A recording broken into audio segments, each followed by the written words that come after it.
नमस्कार, खबरें आपकी में आप सभी का स्वागत है। इस समय हमारे इस YouTube चैनल पे जनपद जौनपुर के जिलाध्यक्ष अमित सिंह हैं। आज हम सुप्रीम कोर्ट के द्वारा 1 सितंबर को एक आदेश पारित हुआ टेट को लेकर के। उस आदेश को लेकर के शिक्षक असमंजस है और वो आंदोलन को बाध्य है। इसी पर हम आज इनसे चर्चा करेंगे। मेरा पहला सवाल ये है कि सुप्रीम कोर्ट ने 1 सितंबर को एक आदेश दिया कि कक्षा 1 से 8 तक पढ़ाने वाले शिक्षकों के लिए सेवा में बने रहना और पदोन्नति पाना तभी संभव होगा जब वो टीईटी पास करेंगे। इस फैसले से शिक्षक असमंजस में है और आंदोलन कर रहे हैं। ऐसे में आपका क्या कहना है? धन्यवाद भैया। आपको हम बताना चाह रहे हैं कि 1 सितंबर 2025 को माननीय सुप्रीम कोर्ट का एक बहुत ही डिसीजन एक ऐसा आया जो शिक्षकों को बहुत ज़्यादा प्रभावित करने वाला था। और ये डिसीजन जो आया वो वास्तव में तमिलनाडु और महाराष्ट्र के किसी केस को लेकर के था, लेकिन जो माननीय सुप्रीम कोर्ट ने निर्णय दिया वो उन्होंने ओवरऑल कर दिया कि ये बिना टेट के किसी भी शिक्षक को सेवा में बने रहना और प्रमोशन लेना ये अब संभव नहीं होगा। उन्होंने कहा कि 2 वर्ष के अंदर टेट क्वालिफाई करके ही वो अपनी सेवा में बने रहेंगे, नहीं तो अनिवार्य सेवानिवृत्ति उनको लेनी पड़ेगी। और 5 वर्ष जिनकी सेवानिवृत्ति बची है उनको अवसर जो है वो प्रदान करने की बात उन्होंने 142 धारा के अंतर्गत लगा करके कही है।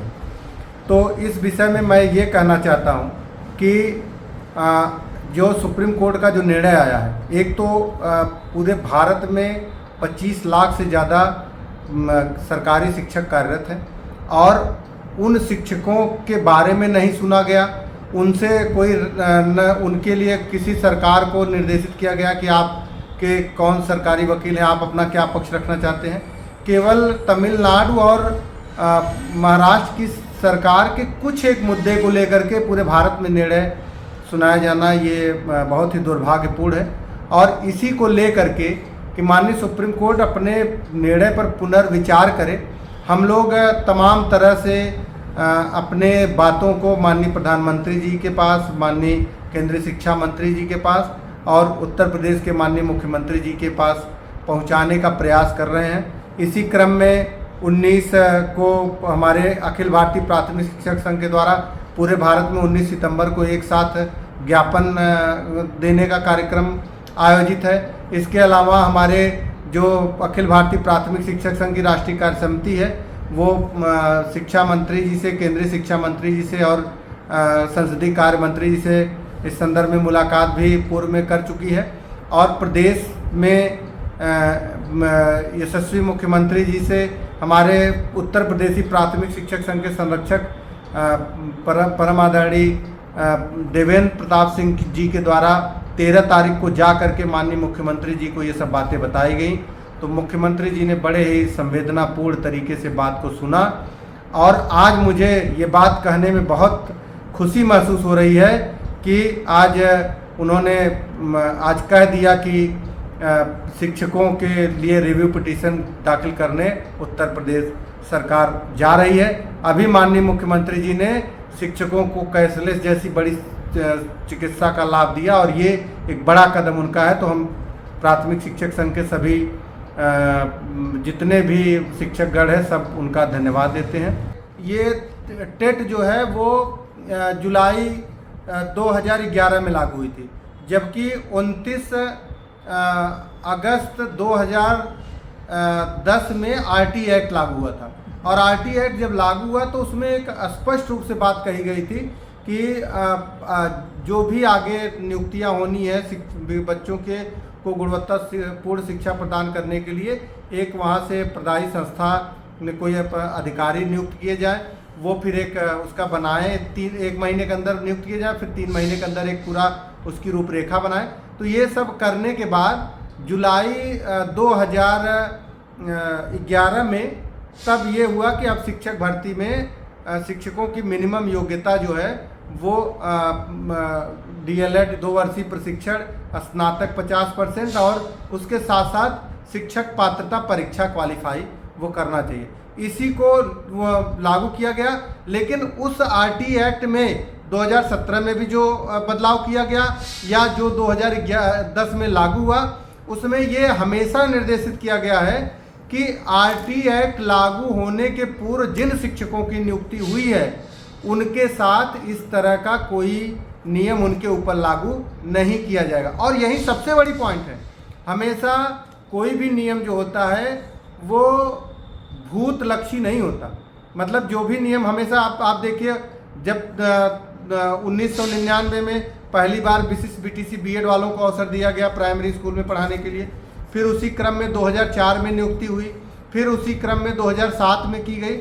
और आप इस समय ये चीज़ मान करके आप हंसपद रहेंगे कि तत्कालीन समयों में भी कुछ वर्गों में उस समय योग्य टीचर के रूप में चयन नहीं हो पाया, क्योंकि ऐसे इतने अभ्यर्थी थे ही नहीं। तो ऐसी स्थिति में उस समय जो भर्तियां की गई थी, आप बताइए उस समय BEd करना कितना कठिन था। BTC कहीं था ही नहीं। BTC बाद में 2010 के बाद चालू हुआ, वो भी डाइट में था, एक आध दो विद्यालय जौनपुर में महाविद्यालय और थे उसके लिए। तो उस समय बहुत कठिन समय था और वो कोई BEd एंट्रेंस क्वालिफाई करके नौकरी करे ये भी बहुत कठिन था, बहुत कम अभ्यर्थी थे। तब उस हिसाब से विज्ञापन के अनुसार नियुक्तियां की गई थी। अब आप पूर्व की नियुक्तियों पर अगर RT एक्ट के नए नियम लागू करना चाहेंगे तो ये तो वही बात हो गई कि डॉक्टर जो कर रहे हैं, नए डॉक्टर, उनको नीट क्वालिफाई पुराने डॉक्टरों को करना पड़े। वकालत जो वकील कर रहे हैं उनको जो है क्लैट क्वालिफाई करना पड़े। अभी पेट की परीक्षा आप हो रही है, जितने भी तृतीय श्रेणी के कर्मचारी, चाहे लेखपाल, कानूनगो, सेक्रेटरी, क्लर्क, उनको सबको पेट क्वालिफाई करना हो। और हमारे जितने भी DM, SDM, BSA अगर उनके लिए भी ये तय कर दिया जाए कि आपको 10 साल में फिर से एक परीक्षा देनी हो, तो कोई स्वीकार करेगा? स्वीकार करने की बात ही नहीं है। 15 से 20 साल, 25 साल, 30 साल नौकरी कर रहे शिक्षक अपने जिस कार्य का, जो कक्षा 1 से 5 तक हो, चाहे 6 से 8 तक हो, उसके दायित्वों का निर्वहन कर रहे हैं और उसको अच्छे से पढ़ा रहे हैं। किसी एक विषय के वो विशेषज्ञ हो सकते हैं क्योंकि उनकी पढ़ाई छूटे 20, 25, 30 साल हो चुकी है। तो अगर उनको टेट की तैयारी करके परीक्षा देने का निर्णय अगर होता है तो ये बहुत ही गलत निर्णय है और इस पर सरकार आगे आई, ये बहुत काबिल तारीफ है। नहीं तो अभी हमारी अखिल भारतीय प्राथमिक शिक्षक संघ इसकी लड़ाई लड़ रही थी। रिव्यू पिटीशन दाखिल करने की बात हम लोग कर रहे हैं और 19 को हम लोग पुनः एक बड़ा ज्ञापन कार्यक्रम जौनपुर के कलेक्ट्रेट में दे रहे हैं। और ये जौनपुर के कलेक्ट्रेट में ही नहीं हो रहा है बल्कि पूरे भारत में एक साथ जिलाधिकारी महोदय के माध्यम से ज्ञापन कार्यक्रम किया जाना है। इसके बाद हम लोग तुरंत सभी सांसद जितने भी हैं उनको, जनप्रतिनिधियों को जगाने का प्रयास करेंगे कि आप माननीय प्रधानमंत्री जी से निवेदन करिए कि RT एक्ट में जो त्रुटि बस जो उन्होंने किया है उसको सही तरीके से उसकी व्याख्या करें, उसको संशोधन करें और सही तरीके से चीज़ों को सुप्रीम कोर्ट में ले जाकर के रिव्यू करें, जिससे जो निर्णय कुछ एक लोगों पर लागू होना चाहिए था वो पूरे भारत पर लागू करके एक पूरी स्थिति डामाडोल की स्थिति बन गई है। और इसका परिणाम शिक्षक अवसाद में जा रहे हैं, कई शिक्षकों ने आत्महत्या कर ली है और कुछ लोग किताब पढ़ने की बात कर रहे हैं, उनको पता ही नहीं चल रहा है परीक्षा का क्या क्राइटेरिया होगा। तो तमाम तरह के असमंजस की स्थितियां उनकी बनी हुई हैं और पूरा का पूरा शिक्षक समुदाय इस समय विद्यालय पर गुणवत्तापरक शिक्षा को छोड़ करके इन्हीं चीज़ों पर फोकस कर रहा है, जिसके द्वारा एक तो परिषदीय विद्यालयों की परिस्थिति भी कहीं न कहीं प्रभावित हो रही है। आज मैं मुख्यमंत्री जी को धन्यवाद देना चाहूँगा कि उन्होंने आकर के इस बात को कहा कि आप लोग अपना कार्य करिए, हम जितना हो सकेगा शिक्षकों के साथ हैं। क्या लगता है कि जिस तरह से आज माननीय मुख्यमंत्री योगी आदित्यनाथ जी ने उच्चतम न्यायालय के आदेश का रिवीजन दाखिल करने का विभाग को निर्देश दिया है, क्या लगता है कि ये आगे सब अच्छा रहेगा या फिर आपको आंदोलन? मुझे आशा ही नहीं बल्कि पूर्ण विश्वास है कि आज मुख्यमंत्री जी, अभी 2-3 हमारे जैसे देवेंद्र प्रताप सिंह जी जो हमारे संरक्षक हैं, हमारे जौनपुर के पूर्व विधायक आदरणीय सुरेंद्र सिंह जी और यहाँ वाराणसी स्नातक खंड के केदारनाथ सिंह जी ने मिल करके जब शिक्षकों की बात रखी तो जिस तरह से माननीय मुख्यमंत्री जी ने तुरंत ही ये निर्णय लिया। मुझे ये नहीं लगता कि इतने दिन से कार्यरत अपने शिक्षकों के प्रति उनकी संवेदना जरा भी इधर उधर होगी।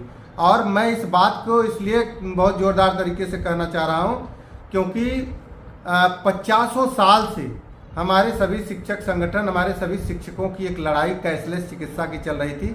आज हम लोग चिकित्सा के लिए परेशान हैं, लेकिन माननीय मुख्यमंत्री जी योगी आदित्यनाथ जी ने उसको देने का काम किया है।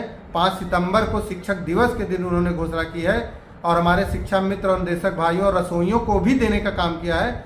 तो मुझे आशा ही नहीं बल्कि पूर्ण विश्वास है कि हमारी उत्तर प्रदेश की सरकार और केंद्र में हमारी मोदी जी जो है वो कतई हम लोगों से हमारा अधिकार नहीं छीनेंगे। अगर जिस भी स्थिति में होगा वो शिक्षकों की तरफ उसको लड़ने का प्रयास करेंगे। और हम लोग भी अभी कोई धरना प्रदर्शन ये नहीं कर रहे हैं, हम लोग केवल अपने माननीय प्रधानमंत्री जी, माननीय मुख्यमंत्री जी को जागृत कर रहे हैं कि आप अपने इन शिक्षकों के बारे में सोचिए जो 1 से 8 तक के बच्चों, गरीब बच्चों को पढ़ाने का काम कर रहे हैं, उनको दशा और दिशा देने का काम कर रहे हैं, समाज में एक अच्छे भावना से अपने कर्तव्यों का निर्वहन कर रहे हैं। उनके लिए आप खड़े हों। और आज का जो आया है मैसेज ये बहुत ही ऊर्जा प्रदान करने वाला और हम शिक्षकों को टॉनिक देने वाला है। अपने शिक्षकों को क्या संदेश देना चाहेंगे? शिक्षकों से मैं यही अपील करूंगा कि आप कतई निराश न हो।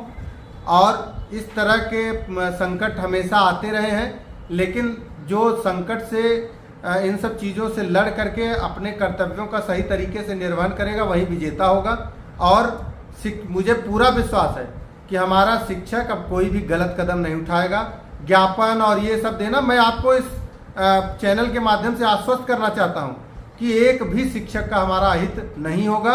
अगर ऐसी कोई नौबत आती है तो हम लोग हर स्तर पर तैयार हैं, हर तरह के आंदोलन के लिए तैयार हैं। लेकिन आप लोग निराश मत होइए और एकदम ऊर्जा के साथ लगे रहिए।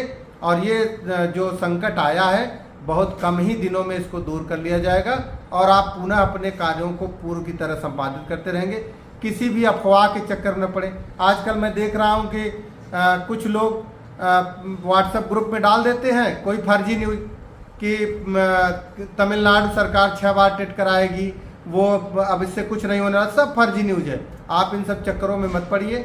आप केवल अपने शिक्षण दायित्व का निर्वहन करिए, अच्छे से विद्यालय संचालित करिए, पढ़ाइए, किसी भी तरह के अवसाद में मत आइए।